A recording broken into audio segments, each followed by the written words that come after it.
Lady Nayoan bak bereaksi dengan kemunculan sang suami Randy Kiernet meminta maaf kepadanya. Randy Kiernet muncul setelah sempat bungkam atas kasus dugaan perselingkuhan dengan Syahnaz Sadiqah. Adapun Randy Kiernet kekeh ingin memperbaiki hubungan rumah tangga dengan Lady Nayoan. Lalu bagaimana sikap Lady Nayoan? Menelisik dari postingan Instagram Lady Nayoan pada Sabtu 1 Juli 2023, tampaknya ingin membawa masalah tersebut ke ranah hukum. Lantaran Lady Nayoan terlihat membagikan postingan dirinya yang memberi kuasa ke salah satu pengacara. Kuat dugaan jika Lady Nayoan ingin pernikahan dengan Randy Kiernet selesai di pengadilan.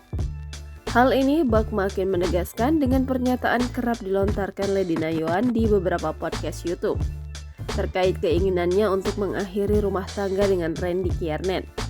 Sebelumnya, kemunculan perdana Randy Kiernet setelah isu perselingkuhan mencuat tayang dalam live YouTube KH Infotainment pada Sabtu 1 Juli 2023. Sempat memilih bungkam, Randy Kiernet akhirnya memberikan tanggapan terkait dugaan perselingkuhan tersebut. Randy Kiernet hanya meminta maaf atas kegaduhan yang terjadi belakangan ini.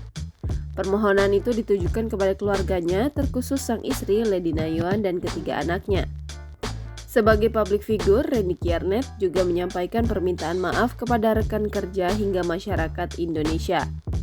Disinggung soal nasib kabar perselingkuhannya, Randy Kiernet mengaku saat ini hanya ingin fokus kepada keluarga.